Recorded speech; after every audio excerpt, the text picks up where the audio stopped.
Bonjour à tous et bienvenue. Donc, nous sommes ensemble pour 1 heure et on tâchera de rendre l'antenne à 10 heures pour ceux qui ont des obligations derrière.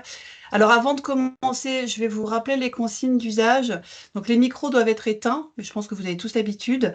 Le webinaire est enregistré et j'ai commencé l'enregistrement. Comme ça, le lien vers le replay sera partagé à l'issue du webinaire.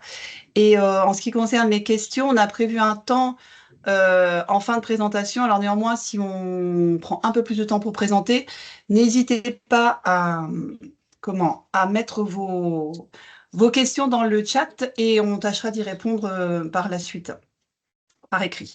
Voilà, donc pour rappel, donc, ce webinaire est organisé par l'ARIA Hauts-de-France et par Écosystème D, en collaboration donc, avec Prologium et la CARSAT.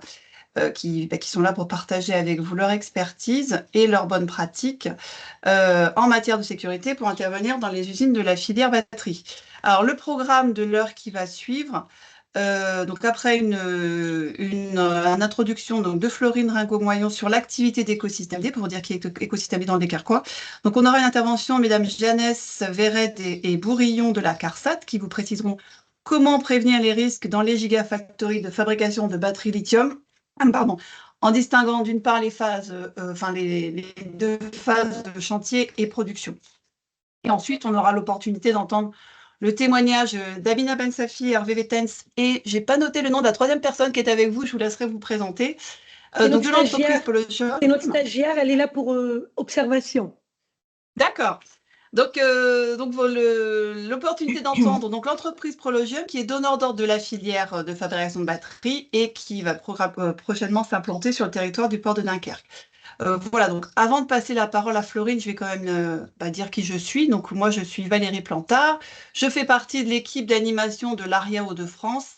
L'ARIA, c'est l'Association régionale de l'industrie automobile, association privée, loi de 1901, qui accompagne depuis bientôt 30 ans, ça fera 30 ans l'année prochaine, les entreprises de la filière industrielle automobile pour développer leur compétitivité, leur performance en accord avec les enjeux de la filière automobile.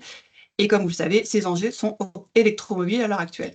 Voilà, donc si vous souhaitez en savoir davantage sur nos activités, moi je ne vais pas en dire plus, mais je vous invite à me contacter à l'issue du webinaire. Voilà, j'espère que je n'ai pas été trop longue. Florine, je vous passe le micro. Merci Valérie. Déjà, je voulais commencer par remercier l'ARIA pour la collaboration dans l'organisation de ce webinaire, de cet événement, et remercier également l'ensemble de nos intervenants qui ont tous répondu favorablement quand je les ai contactés pour leur proposer l'idée. Et donc, je les remercie aussi pour la qualité des contenus qui vont vous être proposés aujourd'hui. Voilà, je voulais aussi saluer l'ensemble des entreprises présentes. Donc c'est vrai que je reconnais beaucoup d'entreprises locales de notre territoire et j'en suis ravie. Certaines de ces entreprises nous connaissent peut-être encore sous le nom de Dunkerque Promotion ou alors sous le nom de Eura Énergie. Et donc je voulais déjà donner quelques éléments concernant l'émission d'Écosystème D. Donc, Écosystème D, en fait, est issu de la fusion de ces deux structures, donc qui sont Dunkerque Promotion, Eura Énergie. Et donc, on est un groupement d'intérêt public qui est porté par le territoire de Dunkerque. Donc, quand je dis territoire, c'est territoire au sens large avec nos financeurs qui sont la communauté urbaine de Dunkerque, la communauté de communes des Hauts-de-Flandre, le grand port maritime de Dunkerque et également la CCI. Et donc, on a des missions qui concernent le développement économique, étant donné qu'on accompagne et on apporte notre support aux entreprises qui souhaitent s'implanter sur le territoire. Et on accompagne également les entreprises qui sont présentes localement dans leurs projets de développement. Et Écosystème D pilote également la stratégie de transition énergétique, de décarbonation du territoire afin d'assurer une transition durable pour l'ensemble des entreprises et ses habitants. Donc voilà pour Écosystème D, le fameux qui sommes-nous. Et puis donc ensuite on peut passer à la slide suivante, s'il vous plaît. Je voulais évoquer avec vous l'émergence de la filière batterie sur le territoire de Dunkerque. afin d'apporter quelques éléments d'introduction pour ce webinaire. Donc c'est vrai que sur notre territoire, on a récemment eu une concentration d'annonces de projets d'implantation en lien avec la filière batterie, qui permet de positionner Dunkerque au cœur de la vallée de la batterie française. Donc l'ensemble de ces projets d'investissement, ils représentent plus de 8 milliards d'euros. Donc c'est véritablement une nouvelle filière qui s'implante. Donc vous avez sur l'infographie la chaîne de valeur de la batterie qu'on aura à Dunkerque, avec des activités qui concernent plutôt l'amont de la chaîne de valeur, donc le projet notamment de XTC New Energy et Orano qui vont produire des matériaux actifs de cathode. On a également un projet à l'étude chez Borax, qui est une société locale et qui va produire de l'hydroxyde de lithium.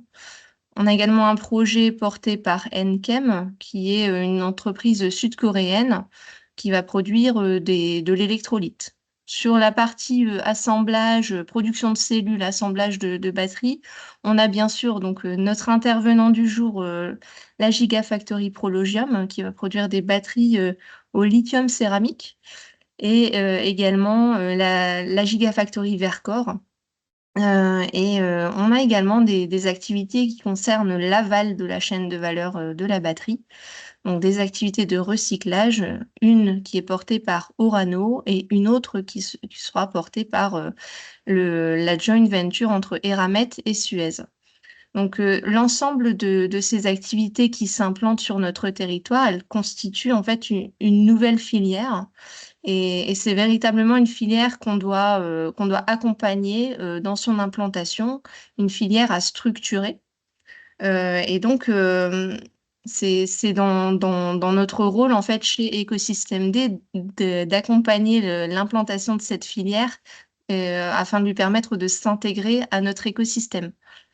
Et d'où finalement le webinaire qu'on organise aujourd'hui, parce que cette implantation d'une nouvelle filière, elle va permettre de créer des nouveaux marchés, donc qui vont pouvoir bénéficier à nos entreprises. Et le but de ce webinaire, c'est bien sûr de permettre aux entreprises de se préparer et de s'emparer de ces nouveaux marchés créés par la filière batterie. Donc voilà, sans plus attendre, je vais laisser la parole à nos expertes de la CARSAT. Donc j'ai cru comprendre que c'était Agnès qui allait commencer à présenter. C'est ça. Donc Absolument. je vous laisse la main. Merci.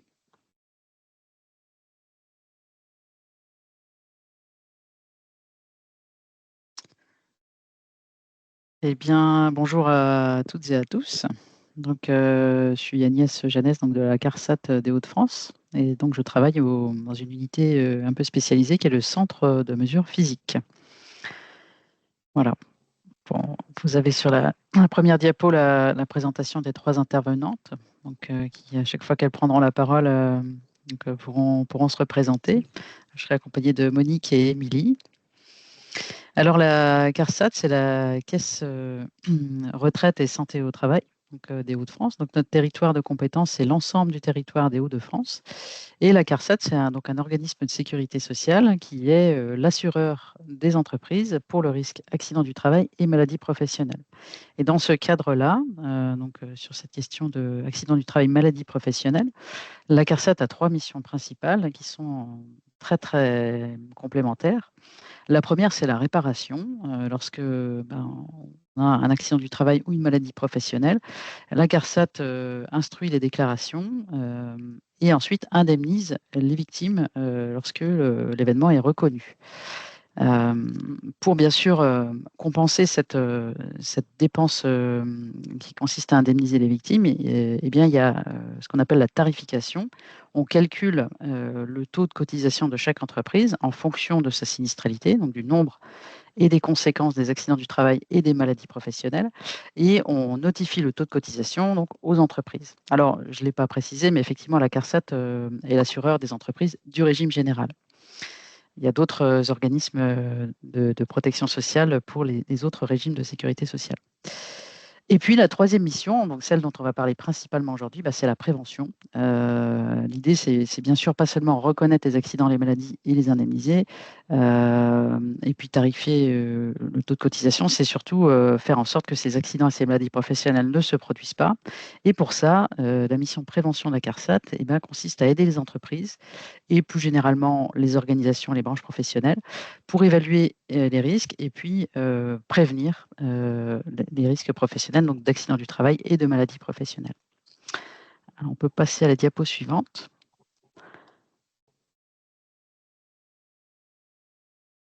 Hop. Oui, alors dans ce cadre de prévention, la CARSAT, elle met en œuvre la politique nationale publique de prévention qui est élaborée par la Caisse nationale d'assurance maladie. Donc c'est une politique qui est en cohérence sur l'ensemble du territoire national avec des programmes nationaux de prévention, comme par exemple un programme qui consiste à prévenir les risques chimiques. Il y a un autre programme qui est destiné à prévenir les troubles musculo-squelettiques et un autre contre les chutes, qui sont une cause d'accident du travail qui est très fréquente. Au-delà de ces programmes nationaux de prévention, il y a également des programmes régionaux de prévention qui concernent plus spécifiquement les risques particuliers sur chacun des territoires. Et donc, notamment le cas des Gigafactories fera probablement l'objet d'actions spécifiques dans le cadre de notre prochain contrat d'objectifs avec la Caisse nationale d'assurance maladie. Donc, dans le cadre de cette mise en œuvre, de ce déploiement de la politique nationale de prévention des accidents du travail et des maladies professionnelles, la CARSAT a une mission de conseil. Elle aide les entreprises, elle les accompagne.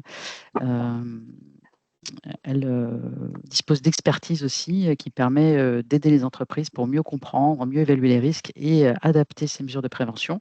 Et puis la CARSAT a aussi un rôle de contrôle dans le sens où il est important pour nous que les employeurs s'engagent pour la prévention des risques puisque ça contribue à réduire le coût des sinistres en accident du travail et maladies professionnelles. Et donc, au-delà de cet accompagnement et de cette aide, la CARSAT a aussi une mission de contrôle et une mission qui peut être un petit peu plus coercitive pour que les entreprises puissent bien s'engager dans cette prévention des risques.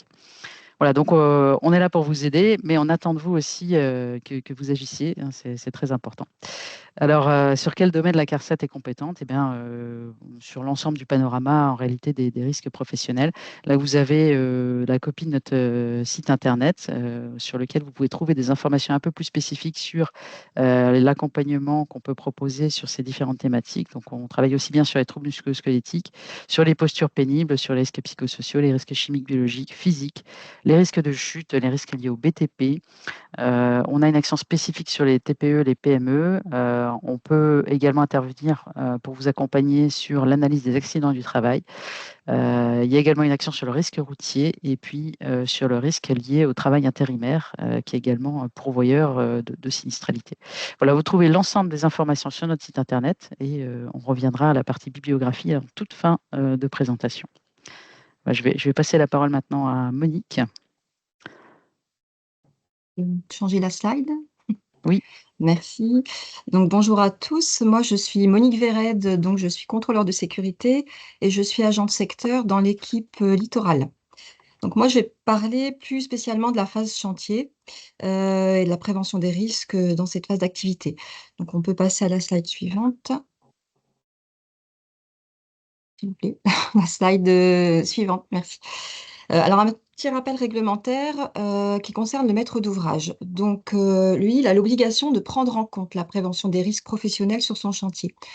Et il lui revient d'organiser la coordination santé-sécurité. Donc, il va confier cette mission à un CSPS. Le CSPS sur le chantier, ce sera le chef d'orchestre. C'est lui qui va coordonner les activités des différents intervenants. Je rappelle qu'il y a deux cas de coactivité, deux cas de figure sur le décret 92 ou le décret 94. Je précise dans la slide suivante, on peut passer, voilà. Donc, en gros, ce qu'il faut retenir, il y a deux cadres d'intervention possibles pour les entreprises. Soit on est sur un cadre qui concerne le décret 92, qui consiste à prévenir les risques entre entreprises utilisatrices et entreprises extérieures. Dans ce cas-là, l'entreprise intervenante va devoir réaliser une visite d'inspection commune, préparer une analyse de risque, établir un mode opératoire. Tout ça, ça va constituer un plan de prévention. pour qu'il y ait une bonne analyse des risques croisés en raison des interférences et des risques importés pour chacune des parties prenantes. Autre cas de figure à retenir, c'est le décret 94 qui concerne les chantiers clos et indépendants. Dans ce cadre-là, vous aurez à réaliser une visite d'inspection commune avec le CSPS et vous devrez élaborer un plan de prévention de protection de la santé. Donc, plan particulier de la sécurité de protection de la santé, une erreur dans ma présentation. Tout ça, ça va alimenter le plan général de coordination qui sera géré par le CSPS. Voilà, c'est deux notions importantes à retenir parce que, suivant les participants, vous interviendrez sur l'une ou l'autre phase. Donc, je préférais rétablir voilà, un petit peu les contraintes réglementaires liées à vos interventions. Donc, pour passer à la slide suivante. Voilà, on peut passer. Ouais, je peux passer celle-là? Ah, oui, pardon, oui. Donc, sous-traitance, vous voulez pas voir? Vous avez quoi à l'écran? Parce que j'ai l'impression qu'il y a un décalage. Ah mince, alors normalement, passer sur la phase... Alors, ça y est, moi j'ai la oui. slide sous-traitance sous les Oui, yeux. bon, c'est pas grave, on va prendre celle-ci. Donc, pour rappel, l'ensemble des sous-traitants doivent être inclus dans le plan de prévention. Si un sous-traitant intervient en cours d'opération, qui rejoint une activité, bien sûr, il doit prévenir l'entreprise utilisatrice. Et elle doit aussi prendre connaissance des conditions d'intervention, être à jour dans son PDP. Voilà, c'est une petite notion à prendre en considération. Après, sur la slide suivante, je parle plus précisément du cas des entreprises étrangères. On peut aller à la slide suivante. Ouais, je pense qu'il y a vraiment un décalage, je pense. Ça bug. Bon, c'est pas grave. Donc, de mémoire, voilà. Alors, intervention des entreprises étrangères, on alerte souvent voilà, sur la nécessité de disposer de traducteurs dans le cas où des entreprises ne seraient pas, voilà, le personnel n'est pas francophone, ils ne maîtrisent pas la langue. Donc, dans ces cas-là, il faut bien avoir en tête de prévoir des traducteurs pour qu'il y ait une communication efficace des consignes de sécurité sur chantier. Donc, tout ça, voilà, c'est pour s'assurer de la bonne compréhension du contenu du PDP et des règles de prévention valables sur le chantier. Donc, on peut aller sur la partie suivante.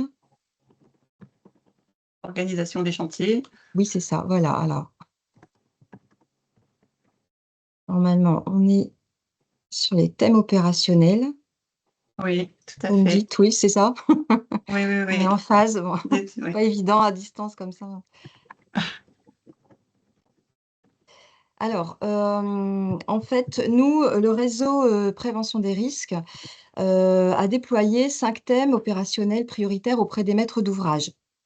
L'objectif, c'est d'intégrer ces préconisations dans les pièces marchées pour qu'elles soient prises en compte par les contractants dès la phase d'appel d'offres. Donc, il existe un guide qui s'appelle Maîtrise d'ouvrage exploitant. Je vous invite à consulter, aussi bien en tant que MOA qu'en entreprise contractante. Vous aurez toutes les informations. Ça sert un petit peu de référentiel pour chacun, pour que tout le monde ait le même niveau d'exigence et de compréhension des préconisations minimales que nous, on attend en tant qu'assureur du risque professionnel. Donc, on déploie un petit peu, sur la slide suivante, on parle un petit peu plus précisément des thèmes opérationnels. On peut passer à la page suivante.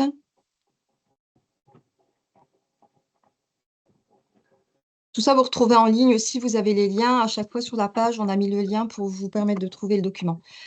Alors, voilà en détail les thèmes opérationnels prioritaires. Donc, il s'agit de préconisations qui concernent le bâtiment, travaux publics.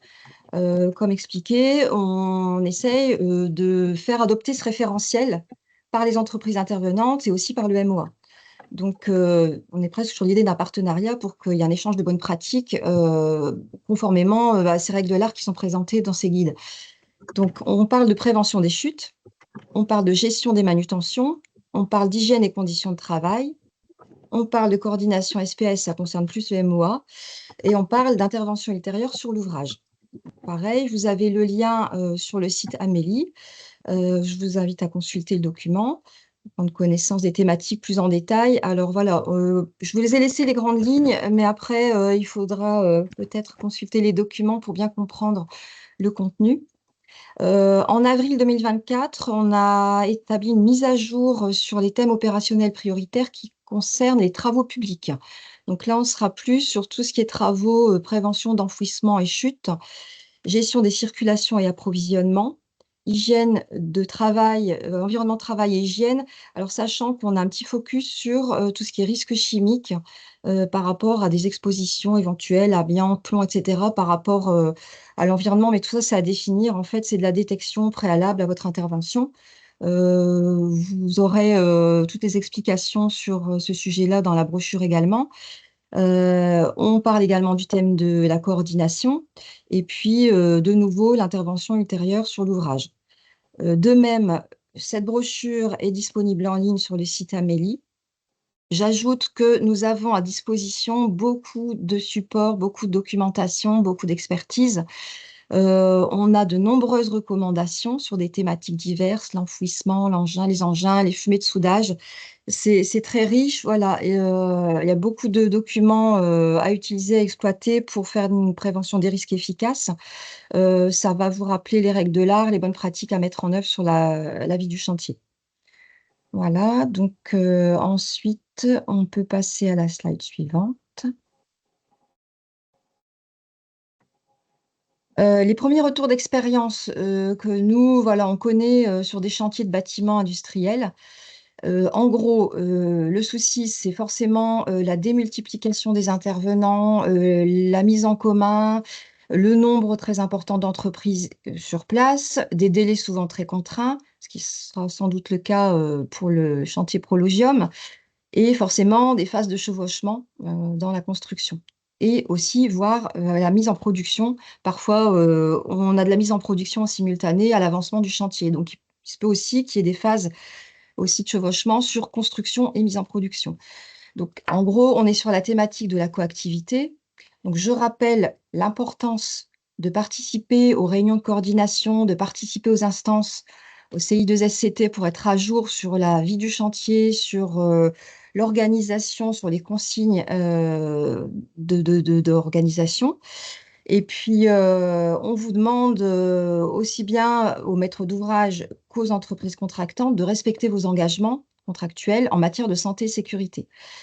Donc, idéalement, c'est que chaque entreprise dispose de compétences en gestion des risques.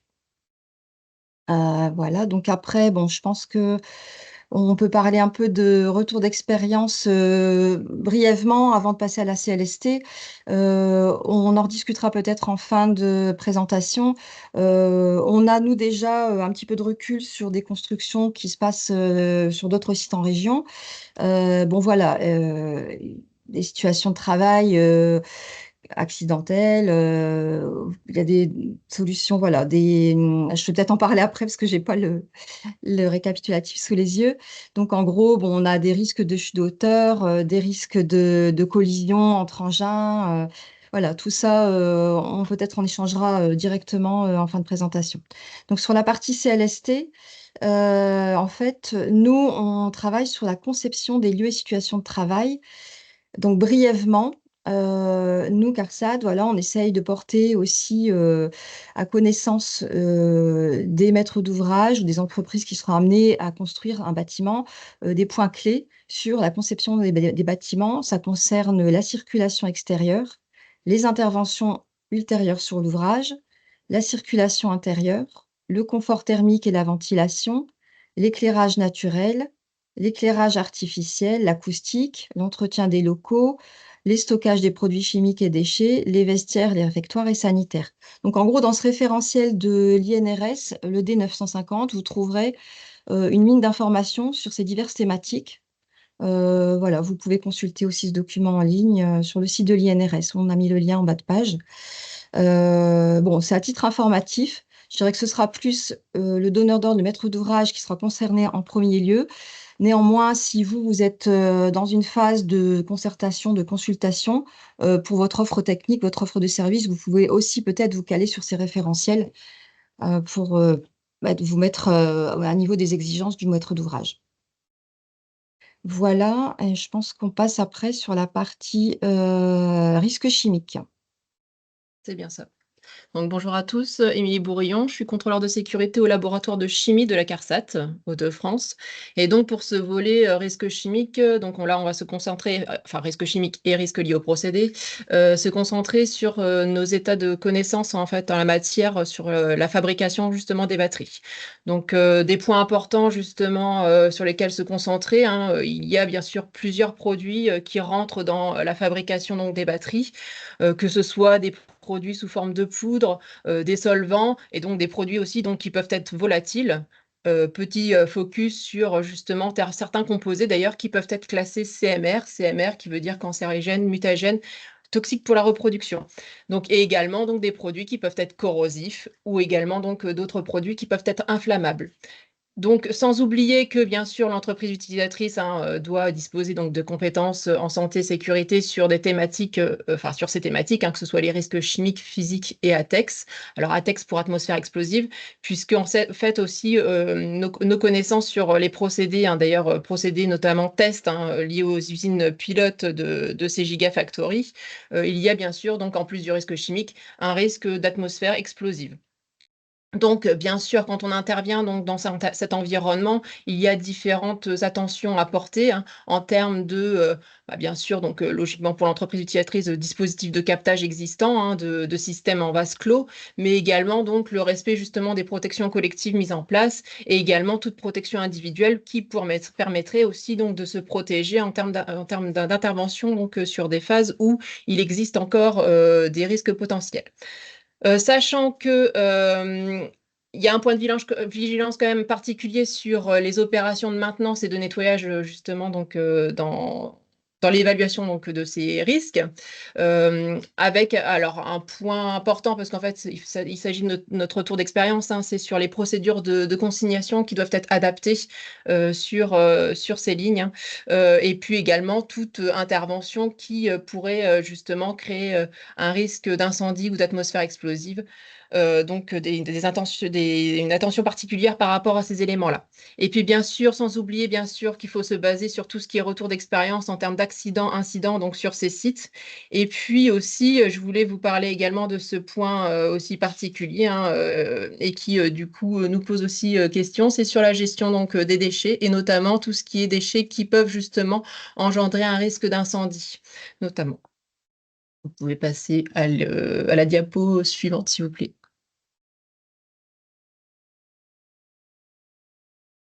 Là, je ne l'ai pas, voilà, ça y est. Donc, juste un petit focus sur justement les batteries qui peuvent être endommagées. Si jamais on rencontre donc justement une batterie pouvant être endommagée, il faut savoir que cela présente donc différents risques, que ce soit de l'emballement thermique, mais également des risques de court-circuit, des fuites d'électrolytes. Donc, le problème des fuites d'électrolytes, c'est aussi que c'est un produit justement qui est corrosif notamment. Et puis donc aussi donc, des risques d'incendie, notamment via l'exposition du lithium à l'humidité de l'air. Donc s'il y a libération du lithium, effectivement compris dans ces batteries, donc le fait d'avoir de l'humidité au niveau de l'air, cela peut poser justement un problème d'incendie. Alors sans oublier qu'il y a des atmosphères quand même qui sont contrôlées sur ces procédés. Et également donc des risques d'explosion liés à ces batteries endommagées. Sachant qu'il y a des règles, bien sûr, de prévention qui existent pour prévenir ces risques par rapport à la conservation des batteries, au stockage et également à la manipulation justement de ces batteries endommagées en toute sécurité, avec également une surveillance particulière en termes d'augmentation de température et d'apparition de gonflement, notamment. C'en est terminé pour cette partie risque chimique et procédé. Alors, je vais reprendre la suite. Donc, simplement pour terminer, donc, vous avez vu que voilà, il y a quand même un certain nombre de choses sur lesquelles on doit faire attention donc dans ces chantiers et l'exploitation des procédés en lien avec les batteries. Donc, vous trouverez toute une mine d'informations sur l'ensemble des liens qui vous sont proposés, à la fois sur le site NRS et puis le site de la CARSAT des Hauts-de-France. Donc, vous voyez ici le dossier web sur les batteries, des vidéos, des fiches pratiques, des brochures. Il y a un webinaire qui s'est tenu l'année dernière spécifiquement sur les batteries au lithium. Des dossiers web sur d'autres sujets comme la conception des lieux et situations de travail. Et on a une deuxième page de référence avec la suite. Elle va s'afficher dans quelques instants. Je pédale pourtant. Hein. Voilà. Et donc d'autres dossiers sur le site de l'INRS principalement. Voilà, donc n'hésitez pas à aller vous renseigner, chercher les informations sur les sujets qui vous intéressent ou sur lesquels vous avez un besoin d'approfondissement. Et puis, dans tous les cas, la CARSAT est à votre disposition pour vous accompagner ou pour vous guider dans la recherche d'informations si nécessaire. Voilà. Je pense qu'on a terminé avec la présentation de la CARSAT et j'ai vu qu'il y a une question, donc on y répondra avec plaisir en fin de webinaire. Parfait. Écoutez, merci beaucoup. Hein. C'est hyper technique pour les non-initiés comme moi. J'ai noté des questions, moi aussi, que je vous poserai à la fin de la présentation. Écoutez, on va donner la main à... Alors, je ne sais pas si c'est Madame Ben Safi ou Monsieur Vettens qui va prendre la parole, mais côté Prologium, pour nous partager les bonnes pratiques et un retour d'expérience sur l'implantation de cette usine et puis la nécessité de respecter la politique de sécurité. Alors, je ne sais pas si j'arrête le partage. Je ne sais pas si vous avez des slides ou pas. On va juste se présenter. Vous nous entendez? Oui. Oui, on va juste se présenter parce qu'on est 3 autour de la table. D'accord. Donc, je vais commencer par vous présenter la plus jeune de la table. Léonie, stagiaire à Prologium en environnement de sécurité. Donc, chez Prologium, on prend des jeunes au collège pour les initier très, très tôt dans les départements notamment de la santé et de la sécurité, parce qu'on a besoin aussi de femmes en industrie et notamment des jeunes qui s'occuperont demain de prendre soin de la prévention santé-sécurité. Donc moi, je m'appelle Amina Bessafi, je suis la responsable santé, sécurité, environnement de Prologium. Et j'ai le plaisir aujourd'hui aussi d'être accompagnée par notre DRH parce que la démarche sécurité, c'est une démarche d'entreprise. On n'est pas seul dans cette démarche. Merci beaucoup Hervé d'avoir accepté de nous accompagner. Donc Hervé Wettens, DRH effectivement de Prologium, et je suis ravi d'être présent aujourd'hui pour ce webinaire. Je partage mon écran. Alors, je vais en introduction déjà dire 2-3 mots. C'est la première fois, ça fait 20 ans que je travaille en direction des ressources humaines, c'est la première fois que l'on organise ce type de webinaire. Donc, merci beaucoup à Florine, tous les acteurs, l'ARIA, la CARSAT, l'assurance maladie également, parce que ça permet d'envoyer 2 messages. Le premier, c'est une coordination vraiment complète de tous les acteurs. Et merci à Mina d'initier ce type de webinaire. Ça, c'est le premier message, c'est la coordination de l'ensemble des acteurs, des partenaires aujourd'hui sur le territoire de Dunkerque. Et le deuxième message, et je le dis souvent, moi je suis ravi d'être là aujourd'hui, parce que la santé, la sécurité, le bien-être des salariés, c'est l'affaire de tous. Et au plus haut niveau, au sein de Prologium, grâce à des initiatives qu'Amina pourra vous présenter ensuite, on est mobilisé justement sur ces sujets-là.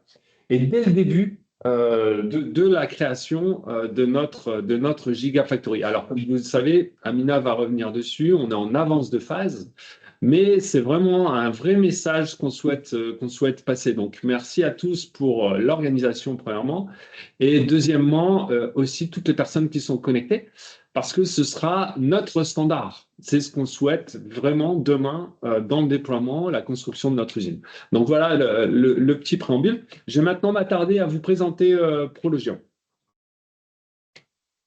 Hop. Et donc, voilà. Alors, qui sommes-nous? Qui sommes-nous, Prologium? Hop. Je vais mettre en grand. Et quel produit sur Dunkerque? Oups. Vous voyez notre écran? C'est bien. Ouais, c'est parfait. Alors, Prologium, ça a été dit en préambule, nous sommes leader mondial des batteries céramiques lithium. On a différents partenaires qui font partie effectivement aujourd'hui de notre projet. Donc, Mercedes, VinFast, ACC, POSCO, etc. On existe depuis 2006.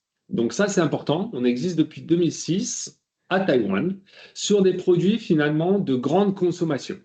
Donc, sur la partie droite, vous avez effectivement l'ensemble de la progression de développement. Nous sommes une entreprise de R&D qui produisons des batteries, hein, comme je l'ai expliqué en préambule, sur des produits de grande consommation. Donc sur la droite, vous avez les différentes applications pour lesquelles nous produisons nos batteries.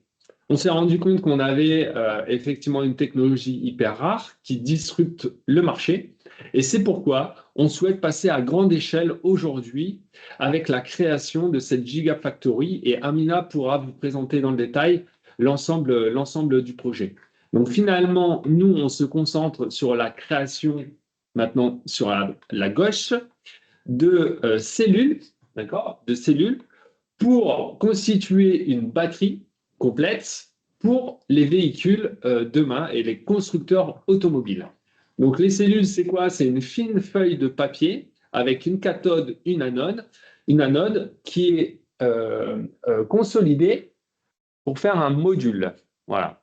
Et donc ce module va représenter ici un exemple de plancher de voiture de demain. Donc c'est une volonté de Prologium de vouloir aussi participer à l'amélioration de l'environnement, hein, tout simplement, en créant cette batterie qui a plusieurs fonctionnalités, on va le voir. Donc là, une batterie céramique, c'est quoi? C'est complètement différent des autres batteries, donc il y a de la place pour tout le monde, comme on le dit souvent. Une batterie hautement sécurisée, Amina pourra y revenir également, avec une stabilité très élevée et une tolérance finalement aux conditions extrêmes de variation des températures. Donc nous, notre batterie, elle est solide, donc il n'y a pas de liquide à l'intérieur, pour résumer. Elle est céramique, puisque la partie qui sépare l'anode et la cathode est solide, l'électrolyte, comme on dit, ce qui permet d'avoir ce type de qualité. Ici, on reprend les avantages qui sont essentiels sur notre batterie. C'est déjà améliorer, comme je l'ai dit, la consommation des ressources. Pour fabriquer notre batterie, on consomme beaucoup moins de ressources naturelles. Donc, c'est le premier point qui est important à mettre en avant finalement, parce qu'on règle un problème environnemental. Et comme vous le savez, en 2035, il y a une dérégulation en Europe qui interdira la production de voitures thermiques. Donc ça, c'est le premier point auquel on répond. Ensuite, les qualités fondamentales de notre batterie, c'est une grande sûreté, ça j'en ai parlé. Sécurité, elle est inflammable et il n'y a pas d'explosion, et Amina pourra y revenir. Il y a une densité énergétique très très importante et beaucoup plus importante que les autres batteries. Une légèreté aussi de notre composant, ce qui permet une charge rapide, une charge très rapide, en 12 minutes, à peu près l'équivalent de 1000 km. Donc ça aussi, c'est, comme je le disais en préambule, une disruption par rapport aux autres batteries existantes. Voilà les avantages. Et enfin, je terminerai là-dessus, parce que c'est vraiment le fil conducteur de notre projet. En janvier dernier, nous avons inauguré une usine de pré-production à Taïwan, qui nous permet de produire des échantillons pour les constructeurs automobiles. Et comme vous pouvez le voir sur notre schéma, nous arrivons sur le Dunkerquois, et moi je suis ravi aujourd'hui de participer à ce projet gigantesque. C'est une gigafactory, mais ça va être gigantesque, pour pouvoir produire des batteries en 2027. Voilà. J'en ai terminé avec la présentation. Bien évidemment, si vous avez des questions, je pourrais y répondre à la suite de la présentation, ou en aparté, bien évidemment. Je vais maintenant laisser la main à Amina. Merci Hervé. Je vais essayer de faire vite, parce que le but du webinaire aussi, de laisser la parole à toutes les personnes connectées. Moi, je vais vous présenter dans le détail notre projet. Donc, notre projet est Dunkerquois. Donc, nous allons installer une gigafactory dans la grande zone industrielle 2. Donc, nous sommes voisins de Vercors et de Clairvaux. C'est un terrain qui s'étend sur 97,5 hectares. Hervé l'a bien dit, c'est une gigafactory, c'est une très très grande usine, d'où l'importance aussi de parler de prévention, sécurité, environnement dès la phase de la conception. Donc l'usine ne va pas se construire d'un coup. Là, je vais vous présenter un phasage. Excusez-moi. Donc on va commencer la construction en décembre 2024. Je vais vous donner quelques dates clés, suivant bien sûr l'obtention de nos autorisations environnementales et le permis de construire. On va commencer par une petite phase de 8 gigas, après une grande phase pour monter en puissance et pour finir en 2029-2030, la Gigafactory de 32 gigawattheures par heure. Donc, les spécialistes et notamment la CARSAT verront bien aussi qu'il y aura de la coactivité qu'on est en train de régler dès aujourd'hui dans le choix du phasage. Donc voilà la localisation et le phasage de notre Gigafactory. Elle va ressembler à quoi? Donc on est content de vous présenter aujourd'hui quelques images 3D, puisqu'on commence à voir quelques images. Avec notre architecte, on fait aussi quelques analyses de risque. On se baladant virtuellement sur notre site. Et donc, ça va ressembler à ça. Il y a toute une empreinte environnementale qui va être aussi prise en considération dans la conception. Et là, on est vraiment fiers de dire que notre Gigafactory va se confondre dans un environnement qui est déjà très beau. On n'est pas très loin de la mer. Il y a pas mal de verdure et on tâchera de faire en sorte que l'usine va ressembler au territoire.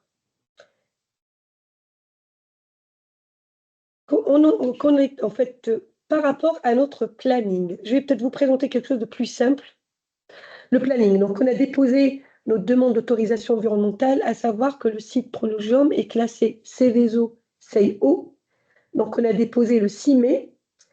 On a eu le plaisir d'avoir l'autorité environnementale qui est venue nous inspecter le lundi 24 mai.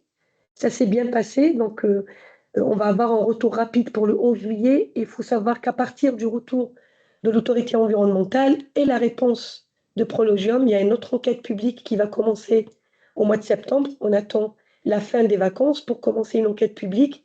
Après, par la suite, bien sûr, l'obtention de notre arrêté préfectoral pour décembre 2024 et démarrage décembre ou janvier 2025. Donc, toutes ces dates-là que je vous présente sont bien sûr validées par le sous-préfet. On avance conjointement avec tous les services préfectoraux, notamment l'ADREAL, le SDIS, la CARSAT, l'inspection du travail et pas mal d'autres organismes qui nous aident beaucoup. Par rapport à la démarche santé, sécurité, environnement, moi je suis vraiment très très heureuse et je vous parle vraiment à cœur ouvert d'avoir l'opportunité de parler de la prévention. Ça fait 22 ans que je fais ce métier et malheureusement dans mes anciennes expériences, j'ai vu 4 accidents mortels, notamment des chutes de nacelles, pas en France, c'est à l'étranger et c'est toujours dramatique. Et quand on revient sur l'investigation, on peut se dire que tous les accidents on peut mettre de la prévention et on peut éviter tous les accidents mortels. Donc chez Prologium, comment on a vu les choses? Excusez-moi. Donc on a la chance, comme le disait Hervé, mon collègue, d'arriver tout début d'une aventure. Moi, je suis la première salariée de Prologium. Hervé, c'est le numéro 3. Donc on a la chance aussi d'avoir la confiance de nos patrons qui nous demandent, en fait, premièrement, d'être 100% avec la réglementation française. Ce qui est vraiment très important parce que, comme disait Madame Varaille tout à l'heure et nos collègues de la CARSAT, il y a des règles, il y a de la réglementation, il y a des codes dans le code du travail que si on les respecte, bien sûr, dès la phase de la conception, la prévention devient aussi dans l'ADN de la Gigafactory. Donc moi, je repris juste l'article 4121-2 du Code du travail. C'est les 9 principes généraux de la prévention. Et moi, quand je faisais mon master de sécurité, j'ai eu la chance d'avoir un professeur qui disait, si vous respectez ces 9 principes, vous allez éviter 90% des accidents graves. Donc, qu'est-ce qu'on a fait chez Prologium? La phase de conception, donc on a fait une formation à nos partenaires projets pour se poser ces questions à chaque choix stratégique, que ce soit dans la circulation interne ou externe, le choix de nos équipements, la localisation de nos équipements, et bien sûr, avec Hervé Wattens, notre DRH, dès aujourd'hui, on aborde le plan de formation de nos futurs salariés, et après, bien sûr, toute la partie signalisation et la mise en place des modes opératoires dans les lieux du travail.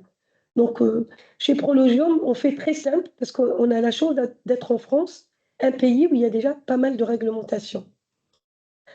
On a eu aussi la chance, je dirais, dès la phase de la concertation préalable, de créer un logo. On s'est mis autour d'une table et on a dit In Gigafactory, Seveso CO, avec plusieurs années de construction. Comment on peut gérer ça et quels sont nos objectifs? Donc nos objectifs sont ambitieux, mais je vous expliquerai un petit peu rapidement les moyens qu'on va mettre en place pour y arriver. On n'est pas plus royaliste que le roi, on ne veut pas d'accident de travail. Je ne parle pas d'accident grave, je ne parle pas d'accident mortel. Nos objectifs, c'est 0 accident de travail pendant la construction et durant la production.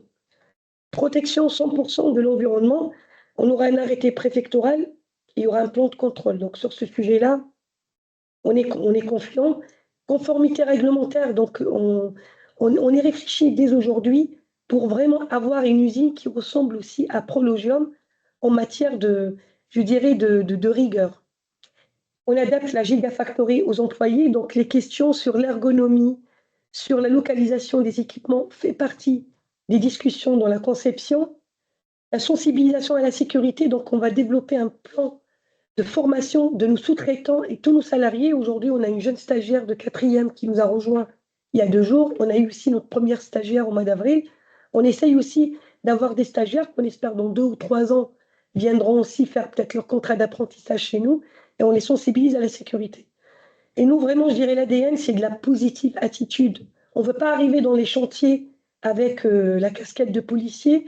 On veut vraiment donner envie à nos salariés de prendre soin d'eux et prendre soin des autres en ayant une approche proactive. Donc, on va développer ce qu'on appelle les observations sécurité. C'est juste de la bienveillance. Et tout ça, en fait, sous la protection de notre slogan « Prologium Pro Sécurité ». J'ai le plaisir de dire que la CARSAT nous accompagne dès le départ et merci beaucoup Madame Varaïd de nous avoir contactés déjà dès la phase de la concertation préalable. On a commencé à discuter, à vous présenter déjà la préconception. On a un rendez-vous au mois de juillet pour vous présenter l'avancement. Et pourquoi on fait ça? Parce qu'on a la chance d'avoir, comme la CARSAT l'a présenté, énormément d'outils. Si on se base sur ces outils, eh ben notre usine ne sera que protégée. Et aussi, on travaille avec l'inspection de travail justement sur la main-d'œuvre étrangère, le travailleur jeune, et après toute la partie aussi de la protection du risque psychologique, parce qu'on s'y attarde. Le bien-être, il passera aussi par l'envie de venir travailler chez nous. Je finirai, quelles sont nos références? Parce que ça, c'est un message qu'on donne aux sous-traitants. On a eu la chance de participer à un événement il y a 2 semaines avec tous les sous-traitants de la région qui sont venus nous rencontrer. Et on nous a posé la question, qu'est-ce qu'il faut faire pour travailler chez vous? Ben moi, ma réponse par rapport à la partie prévention, je disais, il y a deux références. Il y a le Code du travail et puis il y a tous les outils de la CARSAT et notamment ce que vous avez présenté tout à l'heure, c'est les TOP, donc les thèmes opérationnels qu'il faut mettre prioritaires, qu'il faut respecter. J'espère vraiment qu'à l'issue de ce webinaire, que les sous-traitants iront sur le site de la CARSAT pour les découvrir. C'est vraiment quelque chose, c'est vraiment, je dirais, des outils très, très pragmatiques, très, très simples dans l'utilisation que vous pouvez utiliser pour sensibiliser vos salariés et vos sous-traitants de rang -1 et -2. Donc, en matière d'organisation, nous, on demandera à nos sous-traitants d'avoir une organisation santé, sécurité, environnement, idéalement être masé. Si ce n'est pas le MAS, c'est un équivalent. Les feedbacks, bien sûr, on demandera aux sous-traitants de nous donner sur 3 ans leur référence sécurité. Le sous-traitant qui a eu des accidents mortels, il faudrait aussi qu'on discute sur les conséquences. Qu'est-ce que le sous-traitant en a tiré? Comment il s'inscrit dans une démarche d'amélioration continue? Et après, bien sûr, j'ai pris une photo ici. J'espère que demain, ce sera une photo de notre chantier avec tous nos partenaires. Nous, notre site sera ouvert, je dirais, aux inspecteurs de la CARSAT, à l'inspection du travail et à tout autre organisme gouvernemental pour venir nous challenger. Et on va travailler en étroite collaboration avec notre coordinatrice santé, sécurité, environnement. On va travailler avec l'APAV à la préparation, en fait, bien sûr, des dossiers réglementaires. Et pour finir, on espère que ce chantier qui va débuter au mois de décembre et qui va se terminer, décembre 2024, se terminer en 2030, on sera tous fiers avec nos partenaires de dire c'est possible de faire des chantiers sans accident, c'est possible aussi de s'asseoir autour d'une table pour analyser les presque accidents, analyser les accidents bénins, se challenger et après fêter tous ensemble. Nous, on aimerait bien mettre en place ce qu'on appelle des safety challenges mensuels pour récompenser les personnes qui prennent soin d'eux et prennent soin des autres. Pour laisser le temps des échanges, hier, je regardais un petit peu qu'est-ce qui existe. Après, je dis demain, on va les créer ensemble, les slogans. La sécurité, c'est tous ensemble. Nous, on n'y arrivera pas seul. On a la chance chez Prologium d'avoir un DRH qui est très investi dans la sécurité, notre vice-président qui est vraiment très, très investi, notre PDG qui nous écoute et qui nous demande d'être à la hauteur de notre technologie en matière de HSE. Mais on a besoin de vous. Aujourd'hui, on est épaulé par la CARSAT, par l'inspection du travail, par l'ARIA, par Système D, Florine. Je ne suis pas encore familiarisée avec le nouveau Écosystème D. Écosystème D, par la préfecture, mais on a besoin des sous-traitants. Les sous-traitants, je dirais, prenez soin de vos salariés et vous serez capable de travailler avec nous.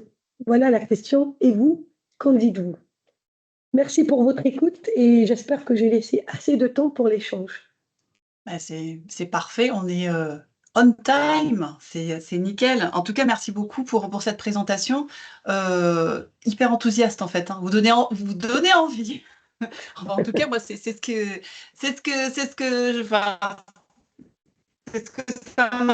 ça m'inspire. En tout cas, voilà, vous avez vraiment envie de venir accompagner et d'être dans ce challenge. En fait, il y a un réel challenge vertueux et ça donne carrément envie en fait.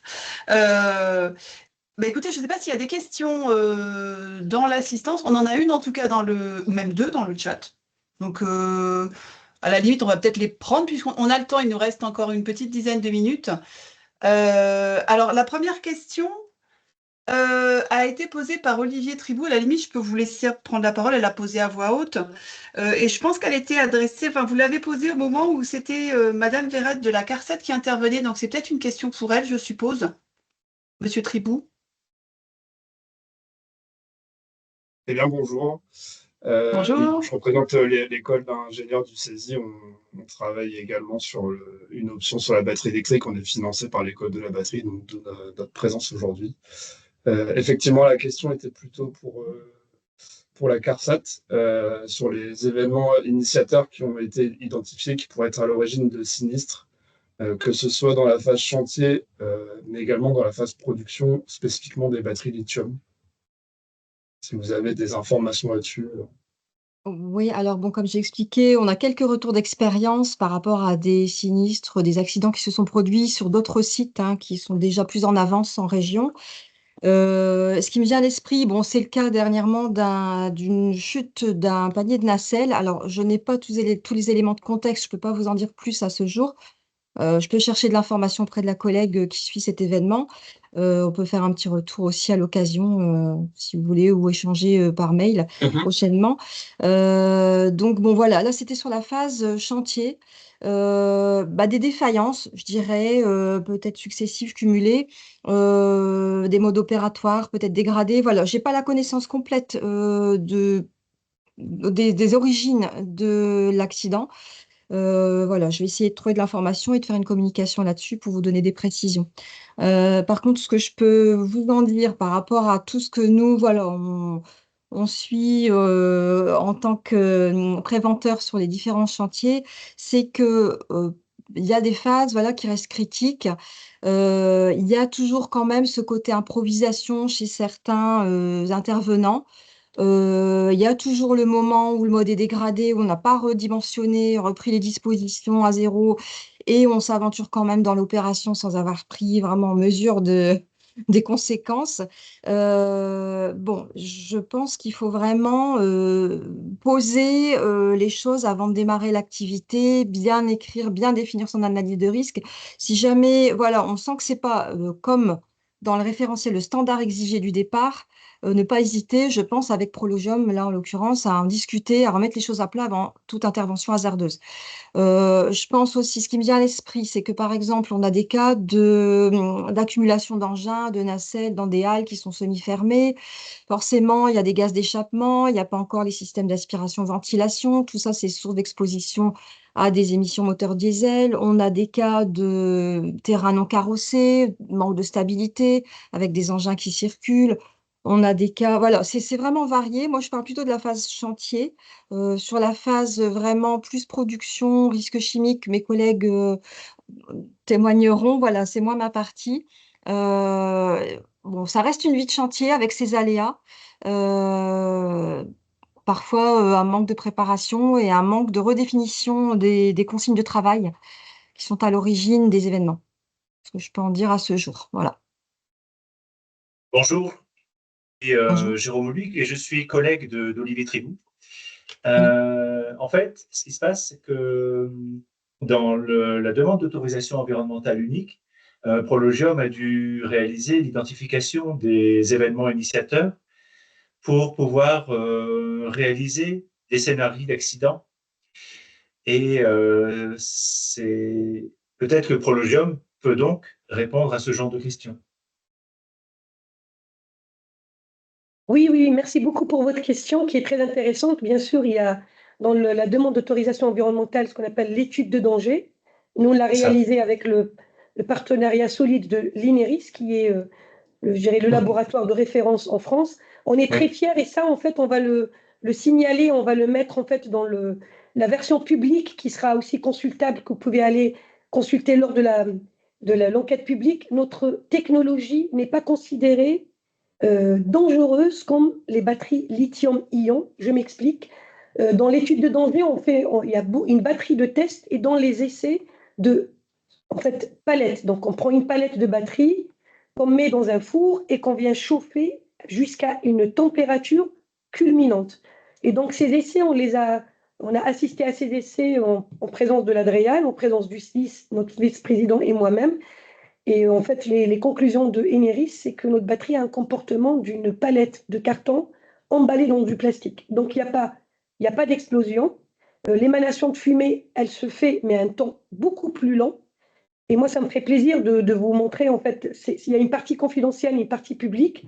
N'hésitez pas à revenir vers moi si vous voulez un petit peu que je vous donne plus de détails. La classification suivant, en fait, les tests qui ont été réalisés, mais on est vraiment sur des entrepôts de stockage. On est sur les préventions d'entrepôts de stockage, pas sur la prévention de batterie. Ça n'empêche pas que Prologium ait pris la décision dans la conception de faire quand même des murs coupe-feu, des planchers coupe-feu avec un coefficient de sécurité. Je ne sais pas si ça répond à votre question, sinon n'hésitez pas en aparté. Ouais. Je vous donnerai mes coordonnées, ce serait avec plaisir d'échanger avec vous. Merci beaucoup. Oui, avec plaisir pour échanger en aparté sur le sujet pour monter notre option pour nos futurs ingénieurs. Ce serait pertinent. Avec plaisir. Ouais. Est-ce qu'on peut avoir les coordonnées? Madame Ben Safi, on va pouvoir la trouver facilement. Ok.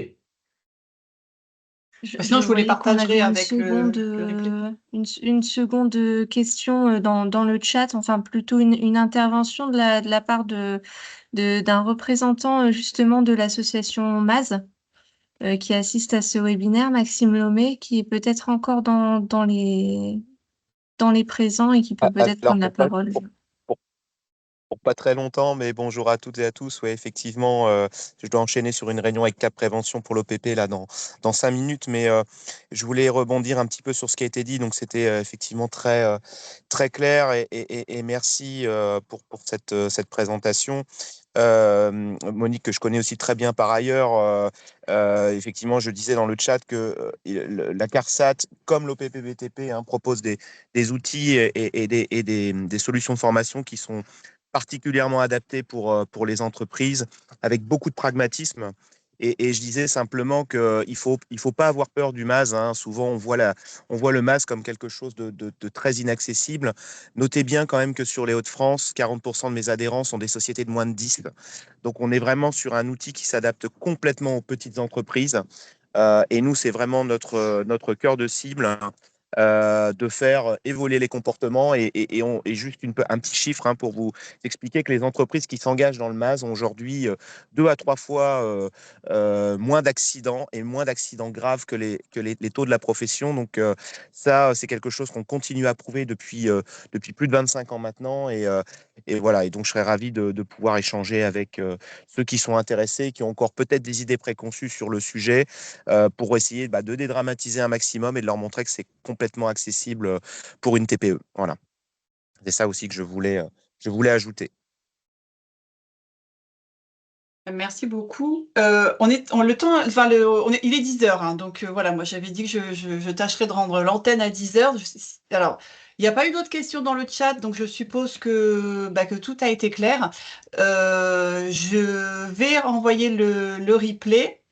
La présentation, alors je ne sais pas, Madame Ben Safi, et puis Monsieur Etten, si votre présentation est disponible, à la limite, partagez-la moi et je la rajouterai à celle que j'ai déjà proposée aujourd'hui. Je l'enverrai à tout le monde. Et puis écoutez, je pense qu'on va pouvoir clore la session, si vous voulez bien. Merci beaucoup. Merci à tous. Et j'ai vu Philippe Merci Marcy à de la tous. CCI. J'ai vu Philippe Marcy connecté de la CCI, l'organisme là-haut avec qui on aura très certainement l'occasion de travailler. Donc, merci à tous. Oui. Merci Florine pour l'organisation. Merci Hervé. Merci aussi à Laria. Et puis on se dit au prochain rendez-vous, on espère. En continuité. Tout à fait.